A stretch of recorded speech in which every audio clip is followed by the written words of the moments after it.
Welcome to the Paradise Paradox. I'm still out here in Portugal till tomorrow, and then I'll make my way to Madrid by bus and train and blah blah car and whatever methods of transportation I can devise. I'd like to present this interview with my friend Sam Neffendorf, and he's going to tell us about the idea of meta health. Meta health is this sort of method where you can take various sources, so you can take Western medicine and Eastern medicine, acupuncture and acupressure, or EFT tapping, as Sam talks about, and you could put them into a framework so you can look at how to best treat your health, kind of holistic method of health. So it's not just looking at the symptoms that are coming out right now, but it's also looking at the stresses and the stressors that have contributed to that, and the messages which your emotions or your pain and your body are trying to tell you so you can improve your life. So we'll talk about that in a second. Remember to press like and press subscribe, and remember to check out Cryptonomics. So I'm releasing episodes every week on Mondays of Cryptonomics, so check that out. Let's get into it.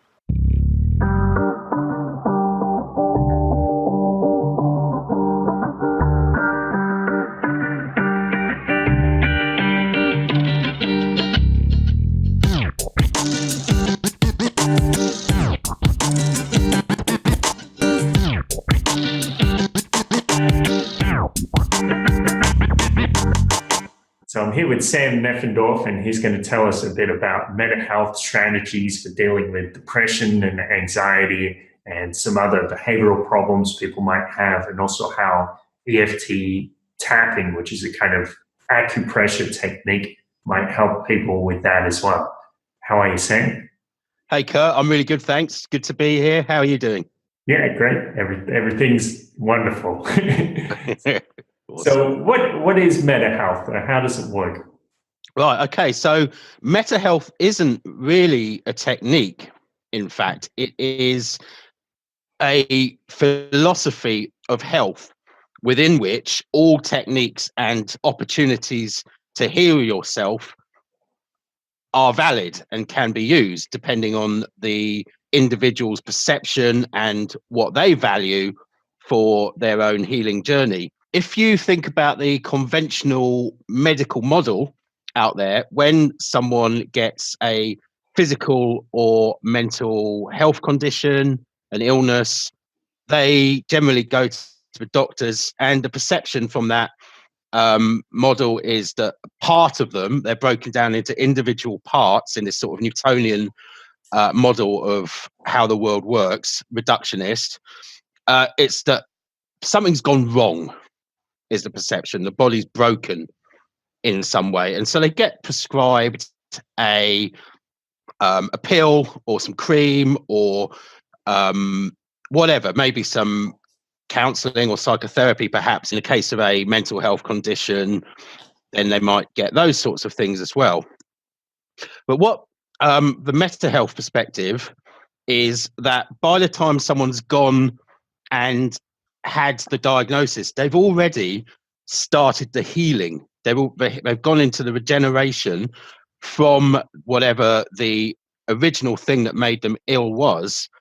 And so what's being treated, and some of these treatments are really useful and have saved many lives, of course, but what's being treated is the regeneration symptoms, so the body actually trying to heal itself from what's happened. So in meta health, there's the perception is that before any physical or mental health condition has happened, then there's been a period of stress. And it's not just any old stress, it's a specific stress on the back of a trigger event, so a specific traumatic event, which the person at the time couldn't deal with.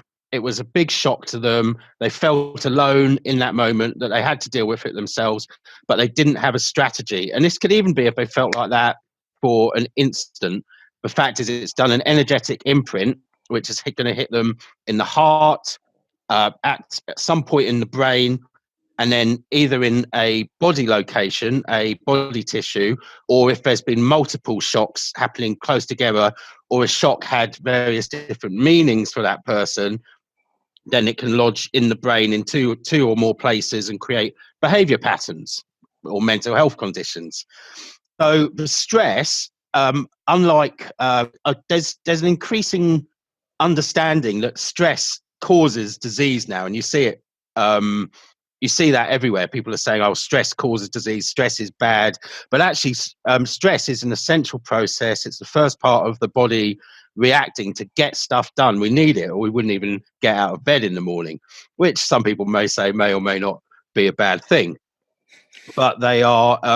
But yeah, the stress is actually, for us, it's the first part of the condition, and the physical symptoms tend to manifest once the whatever has caused the stress has been in some way resolved for people. So you've got a stress phase, which isn't generally looked at by the medical establishment. And then you've got a regeneration phase, which is where they tend to carry out their symptom treatments. But those symptom treatments aren't going back far enough to actually resolve what was causing the conditions in the first place. So these are the root causes. And I just think one thing that's really important to say at this point is that the perception is that the body's intelligent. So it's not like any mistake has happened. The stress has happened for a specific reason, an evolutionary reason, which doesn't really fit in with our modern life anymore. So we're domesticated animals now, but our body is intelligently acting as if we're living in the wild and in a natural way. And so we end up stuck in these processes. It's not the body being broken or the mind being broken. It's trying specifically to adapt and resolve something that's happened in the past for that individual, for the organism to evolve in their life, basically. So to clarify, we are talking about behavioral issues like depression and anxiety, but we're also talking about illness like physical, influenza or something, and we're also talking anything injury. Yeah, well, injury could be injuries might happen at specific times in the process, and they could be shocking events in their own right, potentially, or they could happen as part of the healing. It could, and maybe as when someone's in this healing phase, something happens to them that wouldn't have happened if they were in optimal health, because their attention is elsewhere as a result of what's going on from the stress that they're under, for example. Right. So an injury can be a cause and it can also be a symptom. Yeah, and it can be both, because you can get shocks from your injuries. So you can have multiple. In fact, all of us have got multiple of these stress and regeneration cycles going on in our lives all the time. Most of the time, we just come through them. We get a full resolution and come back to whatever health balance is for us. So normal, whatever our normal health is. Sometimes you can get stuck in the process, and that's where health. That's when you get chronic conditions, whether they're physical or mental behavior patterns, and that's when it's great to have this analysis and understand why you're stuck, what the root cause events were, but also the beliefs and habits that you're running that can keep those patterns stuck in place. So one example you gave me the other day, which I think a lot of people will relate to, is where somebody is going to work and they're in this, they have their regular background stress, and then they take a holiday or something, and suddenly they find they get a cold or something very quickly. So it's like this kind of tragic irony, because you want to go on a holiday and relax. But they relax, the regeneration symptoms kick in, everything that's been getting up. There's a lot of metaphor in this stuff. So everything that's been getting up their nose at work all starts pouring out because they're out of that environment. So they're coughing, they might have had some sort of been under stress, which kept them in fright or feeling like they were in some form of fright at work. And then when their lungs relax, they can release everything that's been holding them in that case as well. So there's lots of everyone has different experiences, and the symptoms are different for each person, and the meanings or have some commonality, but each individual perceives them differently because of our beliefs and perceptions around the world. I've actually got a little condition that I could talk about since we spoke the other day as well, which shows how it works. So one of the tissues, one of the brain relays that gets triggered is the cerebellum, which is one of the oldest brain relays that we've got. I think it makes sense to talk about the brain relays now. There's 4 parts of the brain.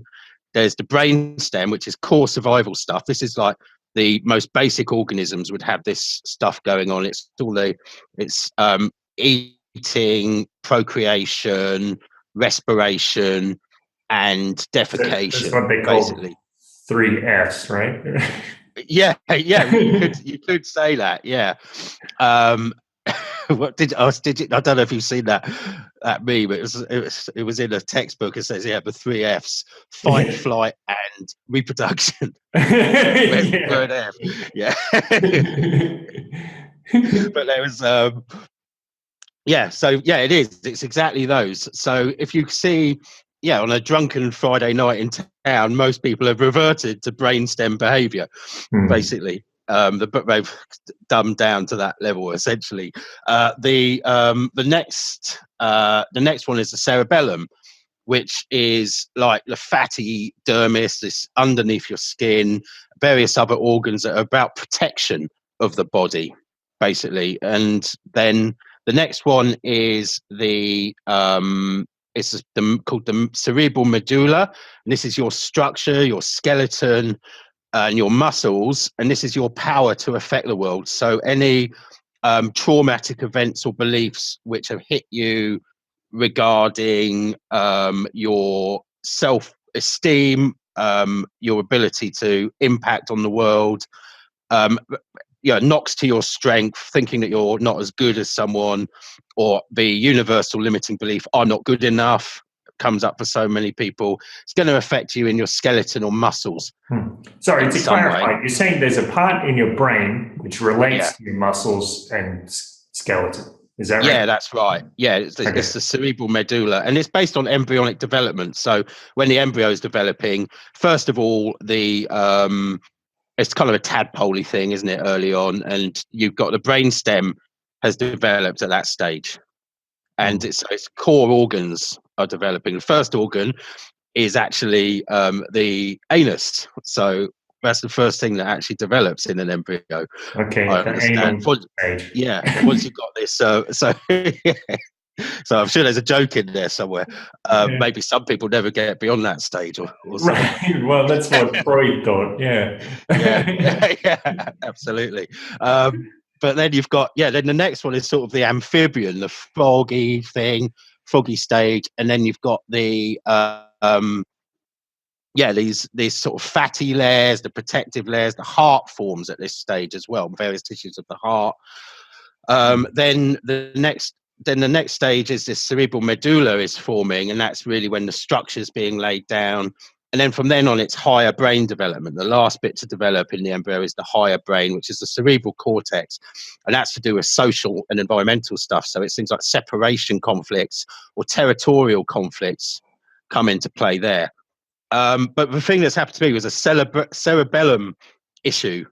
So yesterday, I accidentally picked up my phone and answered an unknown number, and it was an alphabet agency, some form of government department calling me, and I'm like, I'm not a big fan of those kinds of phone calls. No, me neither. So I fielded it anyway, and I was like, oh, and literally I got this big, you might be able to see a bit of it there, this pimple just appeared on my nose immediately. And so this is in the dermis, which is I don't get them, I'm not a teenager anymore who's always picking up these sorts of things.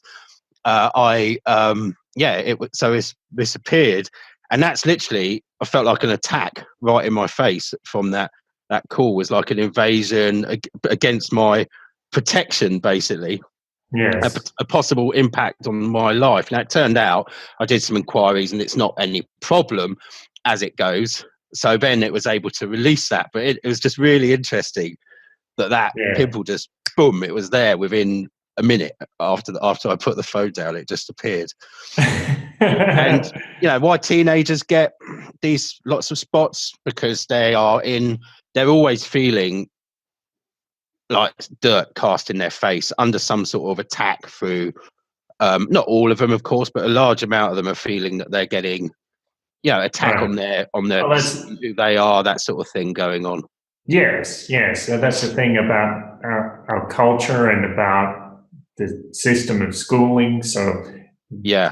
Teenagers are always under the gun from something from their parents or from their teachers or from their peers. They're going to be getting these piss ripped out of them and all sorts of things going on, which they're still developing emotionally and mentally, of course, well, as we all are throughout our lives, but it's a heightened time.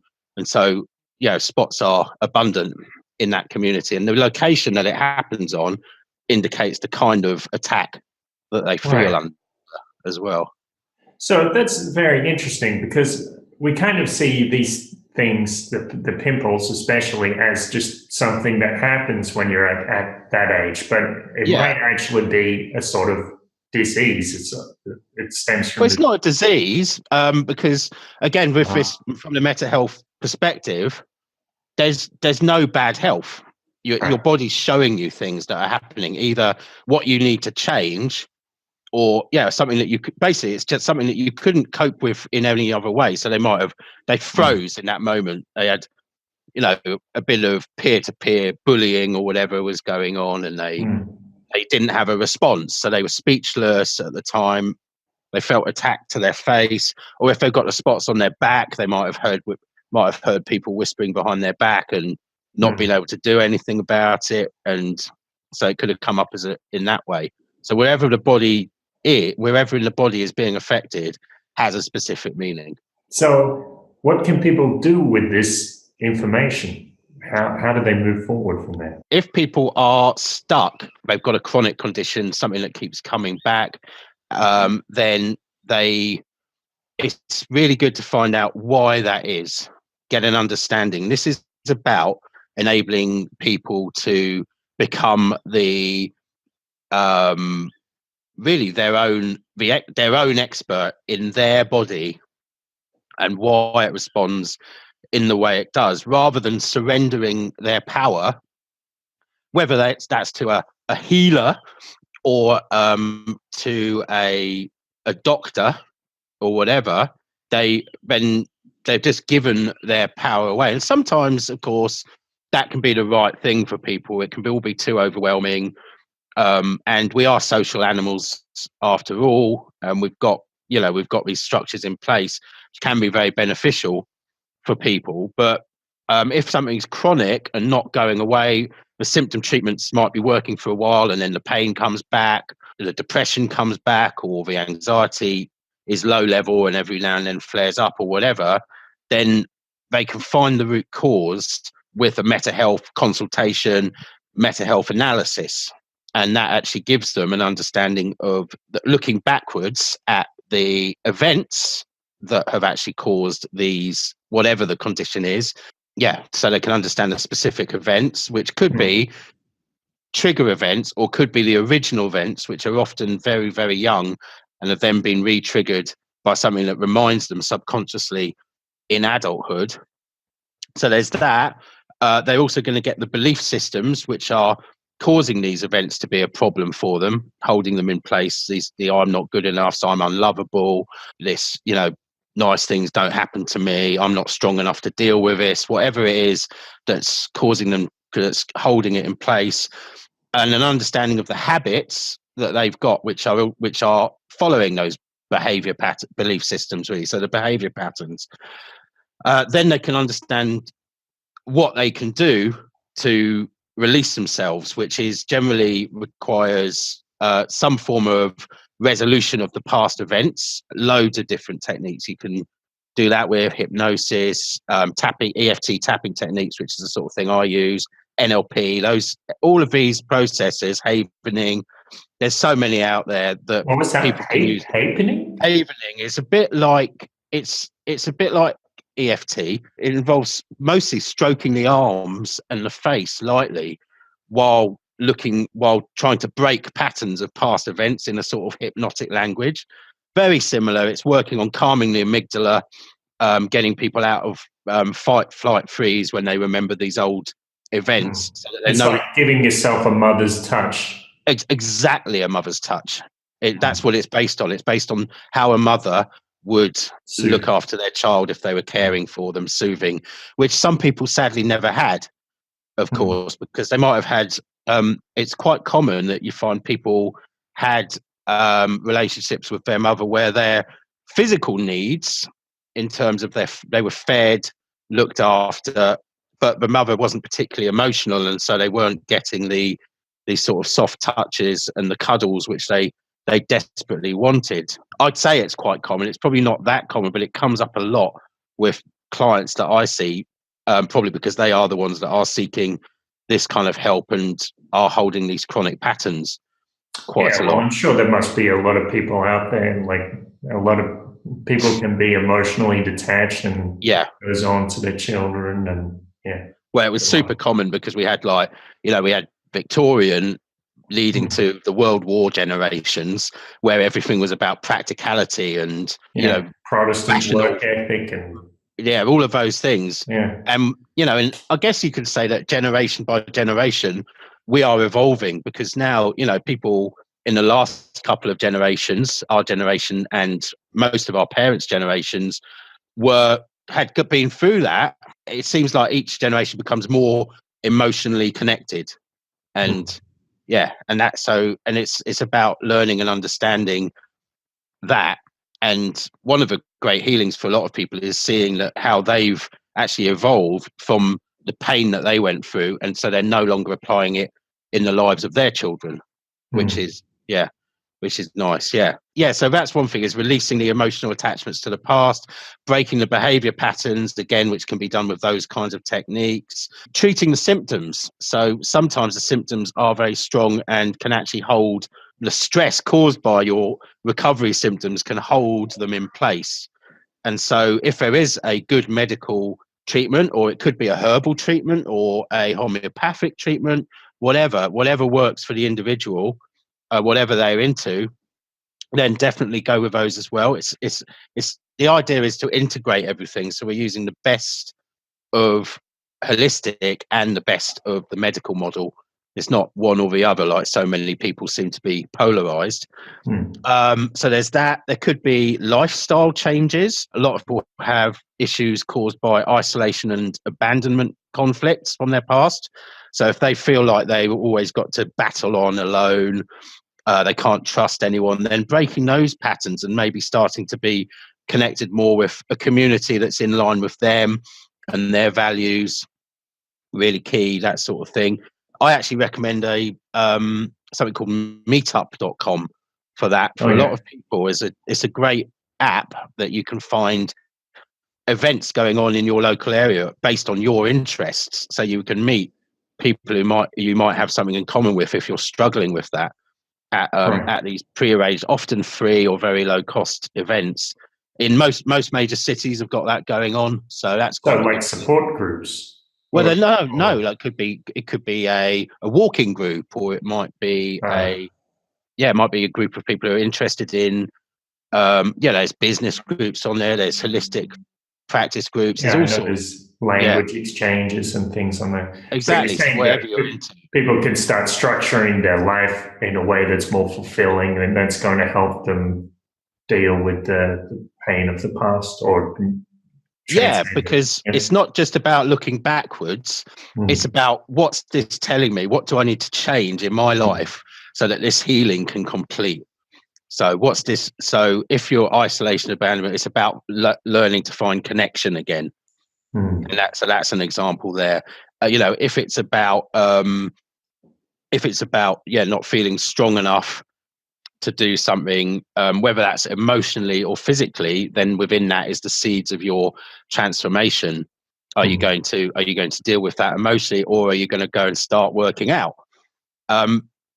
Bodybuilding is a classic example of a stress and regeneration cycle and showing how it's actually making the body stronger. Because the whole point of these cycles is the body's getting stronger each time. So bodybuilders go and they stress their body, they physically stress their body with as big weights as they can until the muscles rip. So that's like the healing peak, the healing crisis of the of it. And then they get sore, but they build up bigger. So the regeneration ends up, when they complete that, after they've had their rest day or whatever, then they're stronger as a result. And they're doing that to themselves deliberately. And so it's not, there's no bad health. It's like I said, it is actually they're using the body's stress and regeneration systems to get the result that they desire in their life. Okay. So I guess part of the lesson is that people don't need to be afraid of being unwell or anything like that. It's just another message. It's just a way of telling you how to grow. It is the only reason. People can die in the stress cycle and the regeneration cycle. So it is, and this is depends.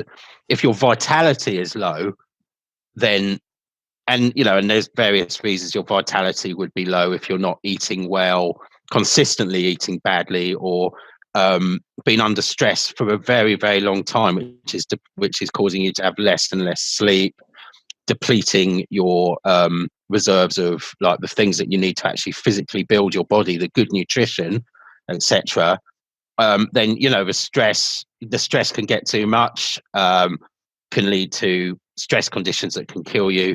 And in regeneration, you can actually, you can slip off if your vitality isn't enough to carry you through. So a really key thing is, if you are in any of these conditions, is looking at physical and mental and emotional ways to build that vitality, and that's like zest for life. So having something to look forward to, having a purpose in your life, whether that's some big almighty, I'm going to save the world kind purpose, right the way down to, just wanting to be there to enjoy your family and enjoy whatever in your life. Purpose doesn't have to be this grand thing. It's whatever it means for each individual.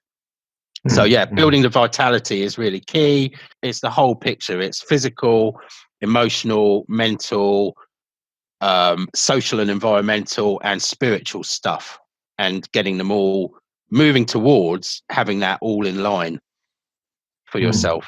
Doesn't necessarily need all of it in place, but any changes towards having more of that going on is key for people. Yeah. Here's a question. So when someone notices some symptom or something and they want to try to use these strategies, do they actually have to trace it back somehow to the exact event and know the specific event and have it in mind so they can overcome, or so they can continue the healing process? That used to be what we thought, but in the last sort of couple of years, we're moving now towards, it's more about the theme. So it's more about the understanding of the pattern and why that's there. My perspective, and not everyone shares this, but my perspective is it's more important to change the now and the future. So so get the learning and create the life that you desire, and get the messages from this. Leave the shitty job if that's what's making you sick. And I'm not saying everyone can leave their job straight away, in which case they can find ways to cope with it better until they are in a position to move beyond that. Maybe they might be retiring in 2 years and they just have to use emotional techniques like tapping to release the stresses of that, so that because they can see there's a light at the end of the tunnel sort of thing, or make peace with the family member that is causing you to feel all this stress and sadness that you've lost touch with them, or whatever it is. There's literally 7.5 billion different perceptions out there, which although there's commonalities, they can all see things slightly differently because they've all had a different experience of life. So releasing the past stuff is important, but equally important and can sort of be the catalyst for the healing is creating the new life more in line with your own personal values and breaking free from the conditioning that's holding it in place. Hmm. So somebody could look back and analyze their past behavior and see how that got them into bad situations, and Yeah. then think about ways how to improve it and Yeah, work. many people do. Many people do this on their own all the Yes. time. All the people are going through this stress and regeneration cycle, probably multiple different triggers all the time, and they're coming out of it fine and moving forwards. But when people are stuck, that Mm. and the situation's chronic, then that's when they would want to engage with a mental health practitioner, Mm. basically, and get this analyzed, and then they are going to find the root cause events, and they'll understand what they need to do to become more themselves and Yeah. move forwards, really. Many people want to go back to how they were, but that's it. But I wish I was as strong as I was back then. I wish I was as good as I was back then. I wish I was as successful in sales as I was back then. That's what made them sick in the first place. And so it's about not going back. It's always about going forwards to what you're becoming rather than going back to what you were. Okay. So you have to take the good stuff and the bad stuff from the past and put it together and find out what Yeah. comes next. Even the good stuff can cause you problems. Hmm. Actually, it's not all about traumas. Sometimes you get these events which were overridingly amazing in your past, and then your life starts to become a series of trying to recreate that over and over again. For example, first first ecstasy tablet or something like Right. that at a rave, and then you're Yeah, always that's trying to get that hit that's like again, taking more and more yeah, pills yeah. until gradually deteriorating your health and never quite getting back to that feeling of oneness and awesomeness that you had at that first rave or something like that. So most drug addictions follow this pattern, these trying to hit these guiding star events which are holding it in place. So while everyone's always focused on traumas, there also could be positive events or perceived as positive events from your past, which you're chasing, which are then becoming a pattern, Right. an unhealthy pattern. It's And like people say, what's the worst thing that can happen the first time you step into a casino? You yeah, win. yeah, totally, yeah, Yeah. yeah. That could be. Fortunately for me, I've never had that. uh, yeah, one thing it makes me think of, like, I do remember I went into a doctor years ago and I Mm, said, I have this problem. It was like I had gastro or something. I can't remember what. And, yeah, and I said to him, well, can I look at like my diet or how I can fix this, how I can prevent it in the future? And he's like, well, right now you're sick. So take this pill. Just take the yeah, pill. And that's it.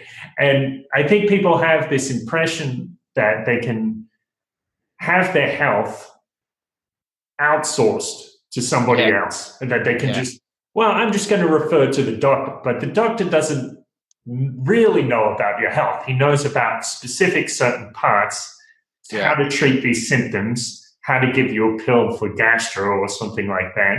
yeah. But he's not going to get the whole picture. And so people, Well, they often are limited to like a 12-minute appointment or something, so they've yeah, not even got time to go into that stuff if they yes, wanted to. yes. And if they had the knowledge, then they Yeah, couldn't. Yeah.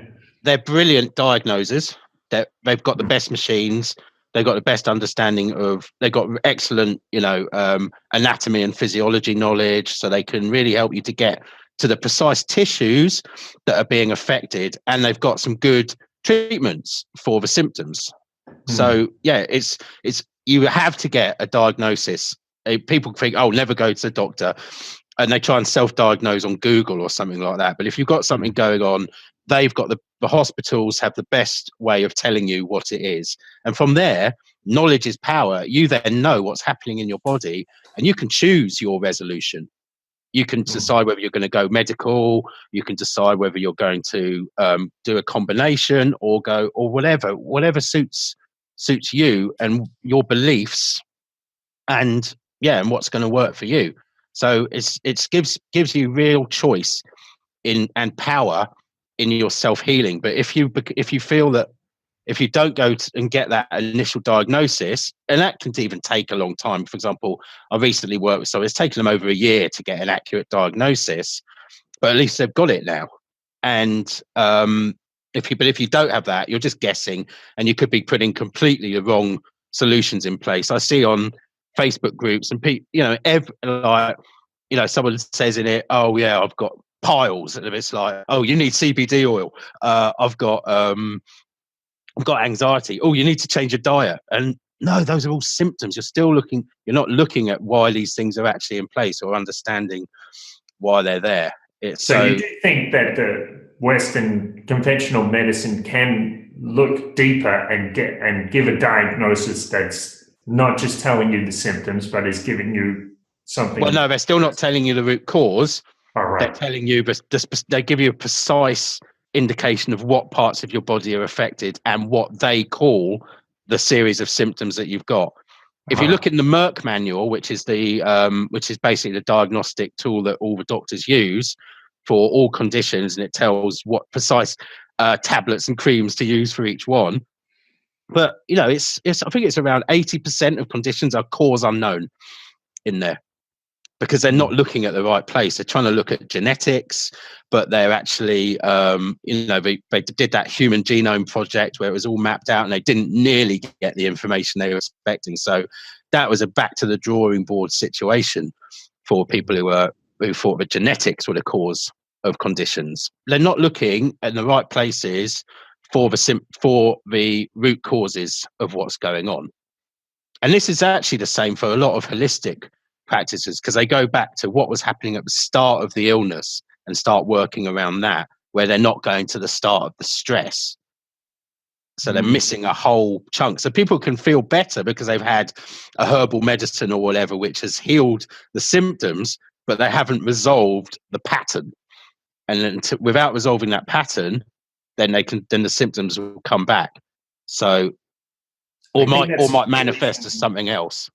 It's the reason a lot of people like homeopaths, because a good homeopath can be very thorough and look at your entire life, the good and bad parts, and get this complete picture before they actually do anything. It's great. And they good homeopath will be exploring and understanding root causes, and the remedies will reflect that, as well as the symptomatic treatments that they do. Interestingly, Switzerland they put homeopathy on a level with conventional medicine at a government level. They are equal. They're equal in the eyes of their system. Yeah, and, Swiss. They're quite evolved in a lot of ways. That's very interesting, I think, because most countries aren't doing that. Yes, I think they weren't talking about putting it on the NHS. It got taken away from the NHS. Ah, I see. Okay. It did, but now there's been a big report, and the NHS has realised that these complementary approaches, they've actually admitted a lot of our solutions aren't the best solutions for various conditions, and so they are suggesting complementary approaches, as well as this has been a cross-party group or whatever have done a research report into this, and they're looking at ways to evolve the NHS, and they are looking at bringing in more complementary stuff. It will be battled because there's lots of vested interests in there, of course. Right. Yeah. But EFT tapping has now been at least acknowledged in the NICE guidelines, for which is what the NHS takes its efficacy sort of and solutions from. So tapping has now been deemed worthy of further exploration. It's been working since it came out, but finally, that's the almighty government is. A lot of people expect that the science that we have today is complete, which is never the case. It's not even, like, according to a scientist, they won't even tell you that. It's a process. Well, it's worse than that, actually, because they think the science that they got taught at A level when they were 18 is complete. And now they might be 30 years on from that, but they're still talking. I mean, epigenetics is mainstream now. The idea that the environment affects your gene expression is mainstream. But most people even at the schools, they're still teaching Darwinist, reductionist biology. Even though if you read Science magazine, there's always epigenetic stuff in there, like the work of Bruce Lipton. It's just the syllabuses haven't caught up. So the masses are not, unless they've got an interest in this stuff, probably at university level, they're looking at it that way. But up until the age of 18 or whatever, I would guess they're not being taught anything about the new understandings which are now mainstream in biology.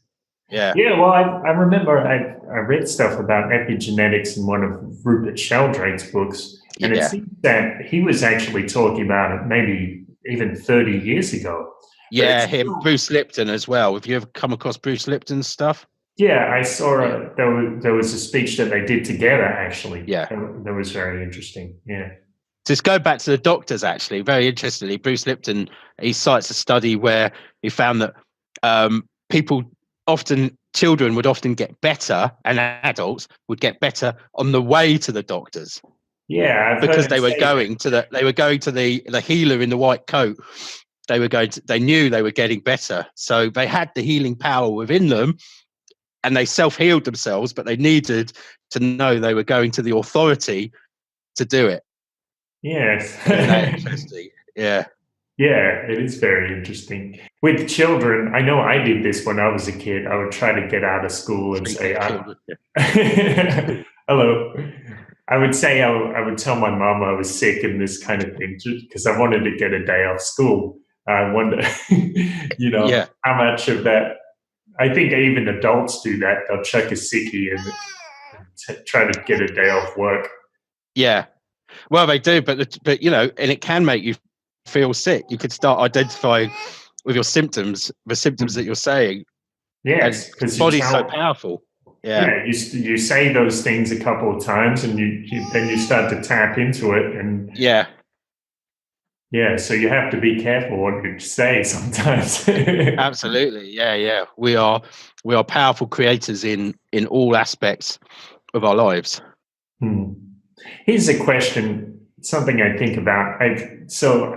I don't really like going to the doctor, and what you said something about people avoiding going to the doctor. And I think a lot of people, especially men, probably have that as some kind of male pride or something. Yeah. But it's also kind of have you seen Monty Python's Quest for the Holy Grail? Yeah, it's just a flesh wound. You get the arm cut off. Exactly. Oh yeah, just a flesh wound. Yeah, just a scratch. Yeah, that's a sort of typical male response to illness, unless it's the man flu, which obviously is worse than giving birth. Right.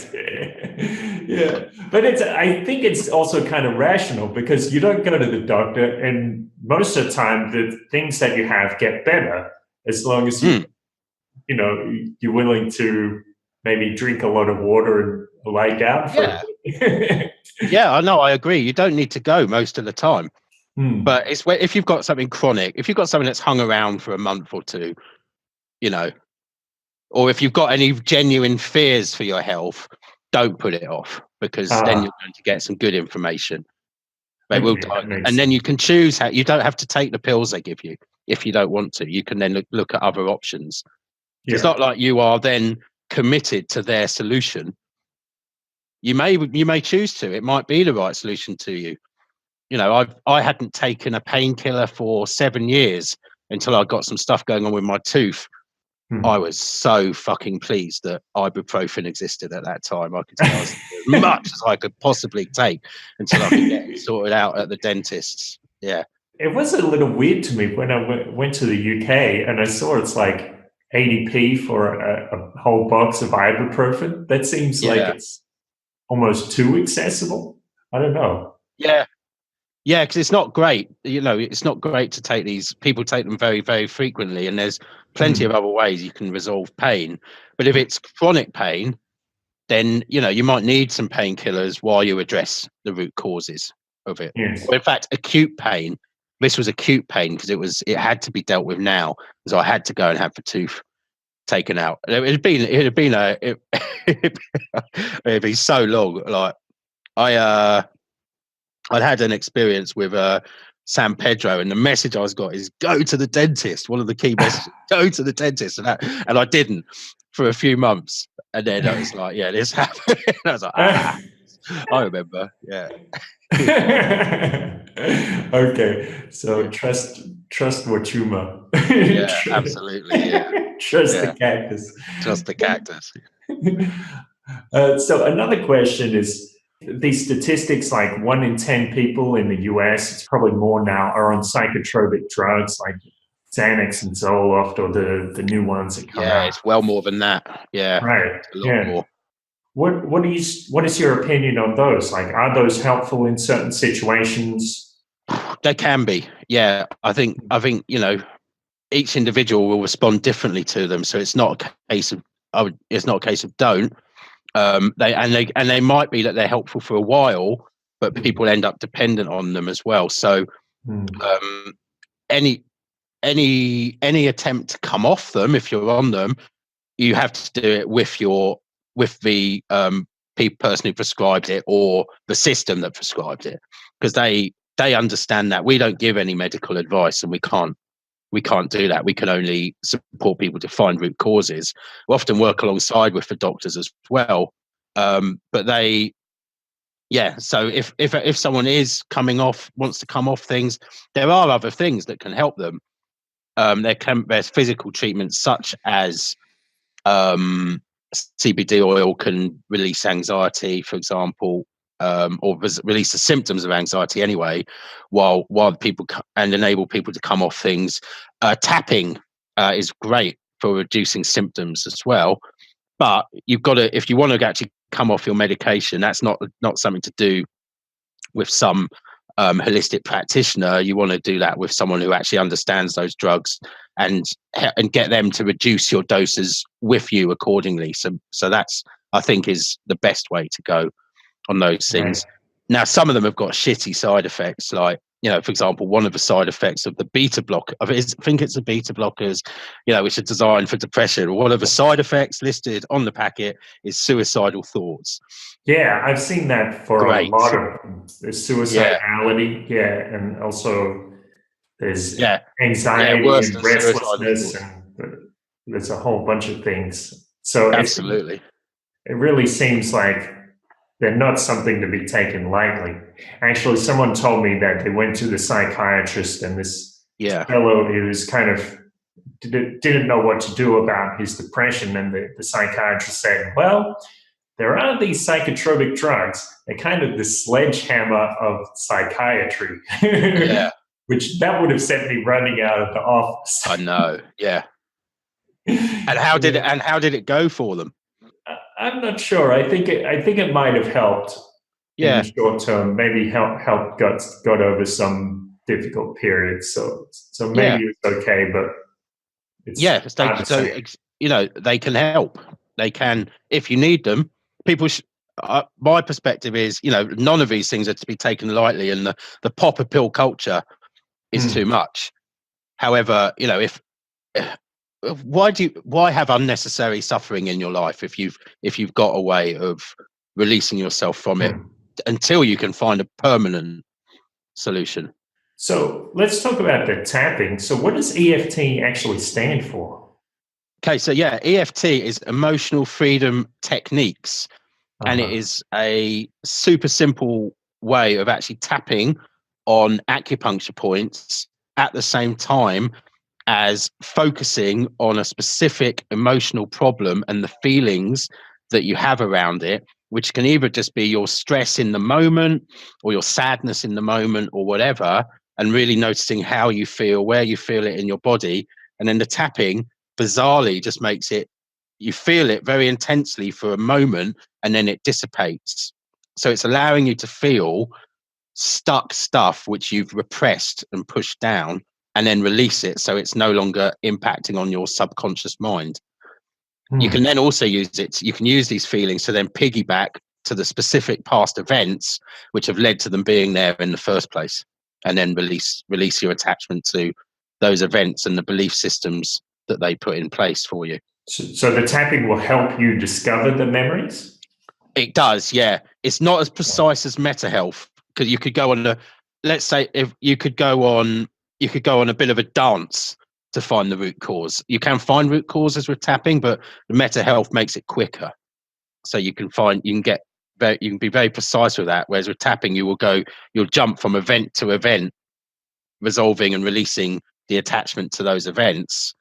So it can still it's better if you've got more precision, but that's for health conditions. If it's for money blocks or whatever, your beliefs around money which are keeping you skint, then tapping's brilliant, because you can look at how you think about rich people and all your anger and envy that you've got about them, which is actually subconsciously stopping you ever becoming rich, because you would never want to be like those filthy, disgusting banker pigs or whatever. And then release your attachment, emotional attachment to that story and the patterns that created it.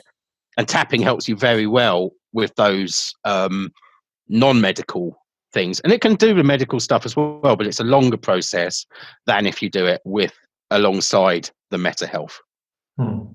So what you said about tapping and then experiencing a memory, so it sounds like it's very clear, like you'll just tap a few times and then the memory will surface, and it's obvious that it's a causal thing. It's not just like not necessarily that can happen, but your subconscious is also trying to keep you safe. So your subconscious is keeping you safe. So it can, if you're just working on your own, tapping by yourself is great for dealing with day-to-day stuff.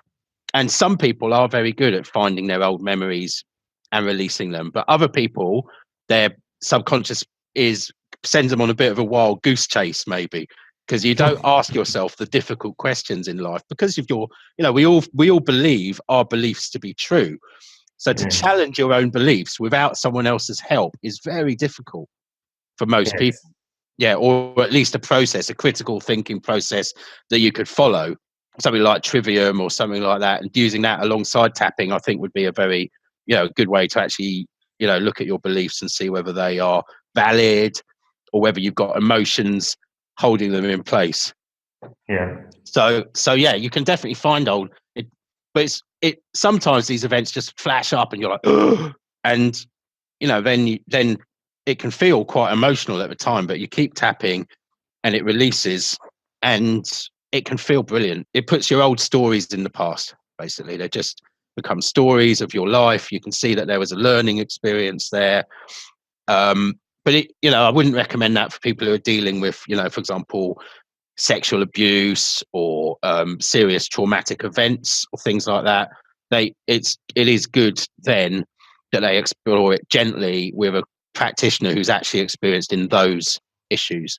Okay. It's you can, and still they would be doing their own self work probably in between sessions, because it's all about having your own self empowerment.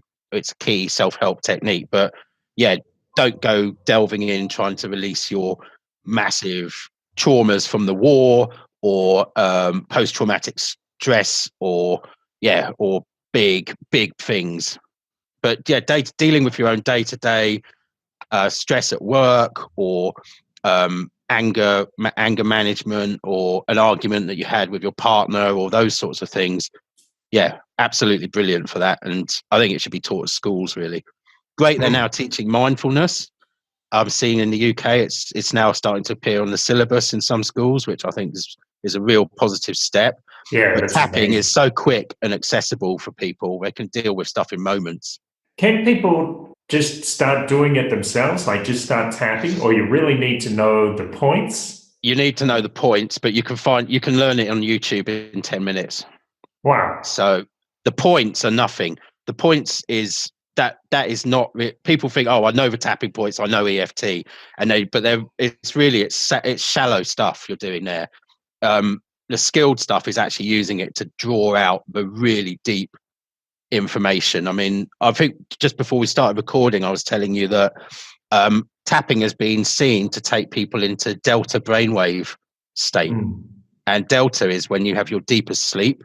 So hypnosis normally takes you into theta, which is very subconscious stuff, but delta is really deep. So it's where you are at your best bit of sleep for the night. Basically, is you have a couple of hours in the delta stage or something like that, and to be able to access the delta brainwave state when you are fully awake and conscious, like you can with tapping, when you're guided properly, you can really get into the deep subconscious core stuff. Even things like ancestral patterns can come up as a result. So stuff that has come through epigenetically in your life can come up to the surface and be experienced and released.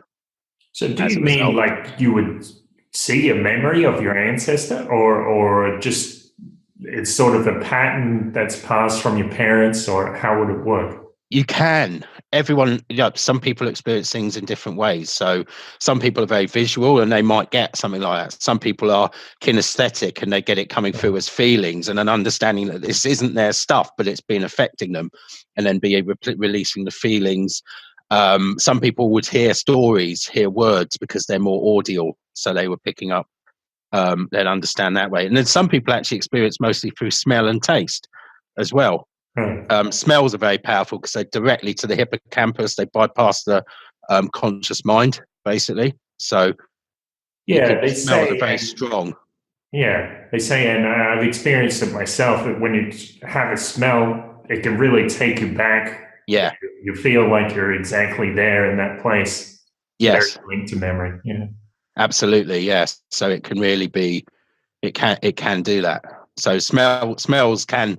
So when we're tapping, we don't just look at words and pictures. We get people to identify all of the sensory information that was happening in a specific event. If an event comes up, and there's other processes we use. There's one called matrix reimprinting, where we actually take them as their adult self back to help their child self, or even their self last week, to deal with the situation and understand it in a different way. And then we re-imprint all of the sensory information from a new, more positive picture and the new understandings.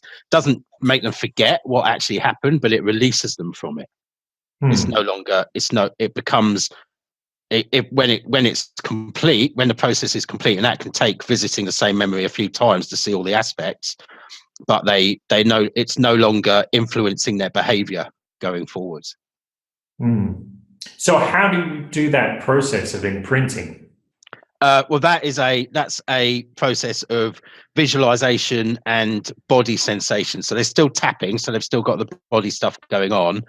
And basically, you bring the new memory you get them to visualize the new memory and make all the colors brighter and more powerful. So there's more of a visual stimulus going on. Bring it and get in and get them to feel it going through their body, into every cell, visualizing all the cells, and then try and get them to get the smells, the tastes, all the new positive stuff they're hearing. Try and engage basically all of the sensory system, and then the touch is still being engaged by the tapping as well, and then get them to get the feelings into their heart, and then send them out into their current reality through their energy system, using the heart, which is a very strong receiver transmitter of information. So it's quite hypnotic.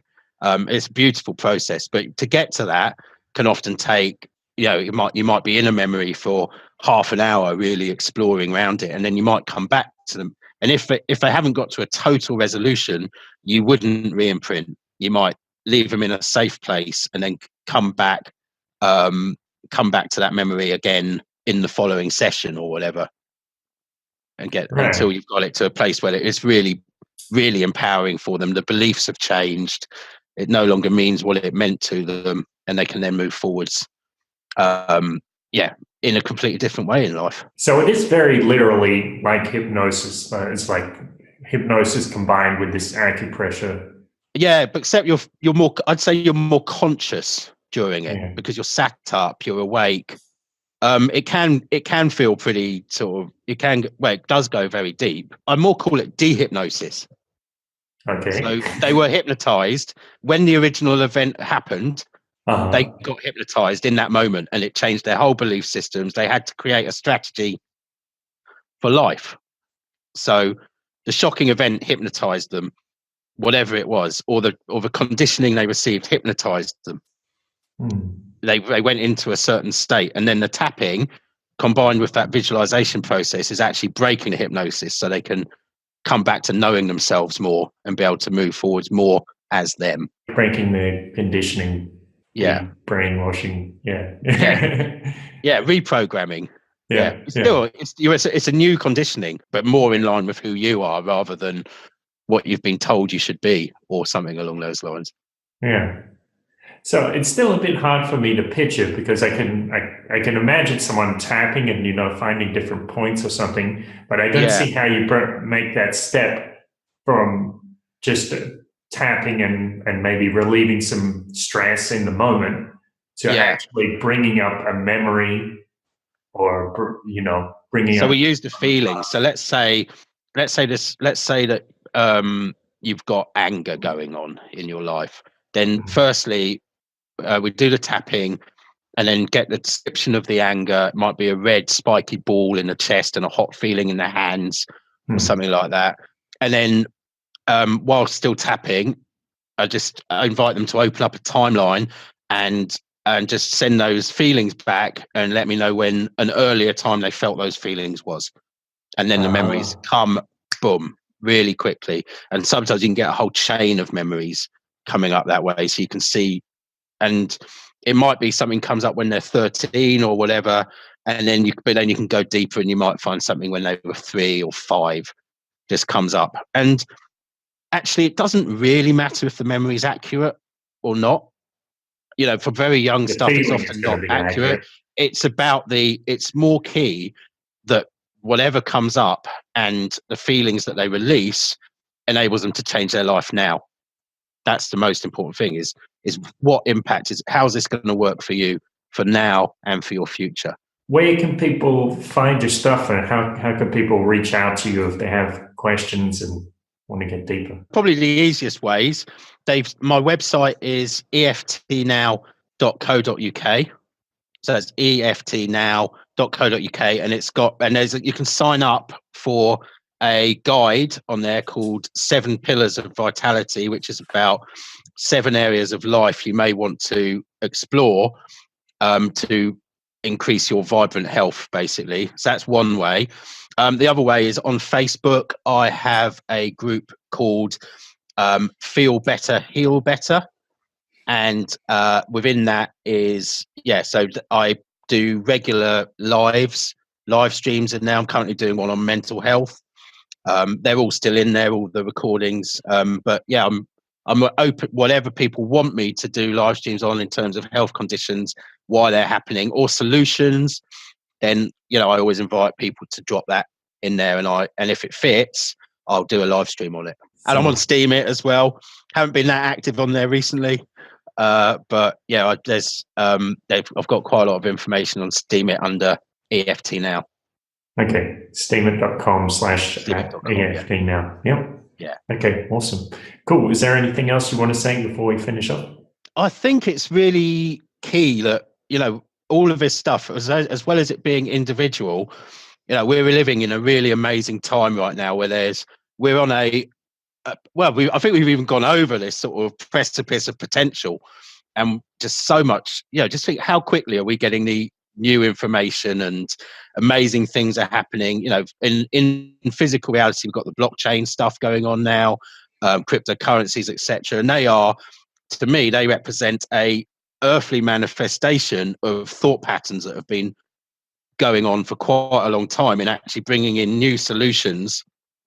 So we're at a stage where things can manifest very quickly, and you can transform your life, and also as a result of that have a ripple effect of awesome stuff happening in the world. So definitely the most exciting time to be alive. Well, for me, because I'm alive now, so I wouldn't have any other reference point unless I do some past life shit or whatever. But it's, you know, your healing isn't just about getting better. It's about what is going to happen after that. What's going to, as a result of you learning from whatever's going on in your life, being like physical conditions, mental conditions, blocks around things like money, relationships, whatever it is, sexuality, whatever you transform, there's going to be a story in that which could actually have an amazing ripple effect on the people around you, and who knows where it can go. So, it's this evolutionary stuff. As and there's plenty of routes. My route's one route. The meta health and tapping route is, a route to this stuff. But there's choice out there. There's so many ways that you can actually create an amazing life for yourself outside of your. I notice a lot, especially young people I see on Facebook, and I think they kind of get beat down by the media, and they're just told over and over, there's no opportunity, there's nothing for you, you're looking at a dismal future. And I'm like, what? Where is this coming from? Like, everything is coming together. There's so many opportunities. Amazing. But the opportunities are different than they were. So, and people have the limiting beliefs that ties into what you're talking about. And once they can move past that, they can open up this whole world, and there's never been a better time to be an entrepreneur than there is now. I mean, you can get out there, you can create an online course of whatever knowledge you've got, and you can start selling that within a week if you want to. And you could then start creating an online income from your knowledge and experiences, because anyone who takes a piece of paper and writes down everything they know about, they're going to be very surprised. And they take that stuff for granted, but there's people out there in the world who don't know the stuff that you know, and if you know more than they know, then they might lap that stuff up. They might pay you for it, and there's a global audience out there, and it's super easy to reach them now. So the opportunities are tremendous. Imagine the potential for someone now who becomes a blockchain coder. That is just incredible. They've got such a bright future ahead. So anyone who's mathematically inclined, understands systems and logic, those sorts of things, they don't have to go into an accountancy job or whatever anymore. They could be out there. They could be out there creating transformational software that could create the new reality, and probably getting paid $400 or $500 an hour for the privilege as well in Bitcoin. So yes. Great. All right. Yeah, that's a great thought. Thanks, Sam. Thank you so much for listening. Remember to press like and press subscribe. Check out the description. Connect with me on all social media. Be a cool person, and you can check out Sam's work, of course, on Steemit, EFT Now on Steemit, and also eftnow.co.uk. So check that out. In the next couple of weeks, I'll put up an interview with my friend Professor Aidan Gregg, talking about psychopathy, sociopathy, antisocial personality disorder, and his idea or framework of a poco curante, or a person who just doesn't give a shit. Somebody who doesn't care about the future, even themselves in the future, who doesn't care about other people, and doesn't care about the truth, and all the little variations that you have on that in life. So we'll talk about that soon. Remember to check out Cryptonomics. I'm putting up episodes every week on Mondays. So be cool, take care, and I'll see you next time.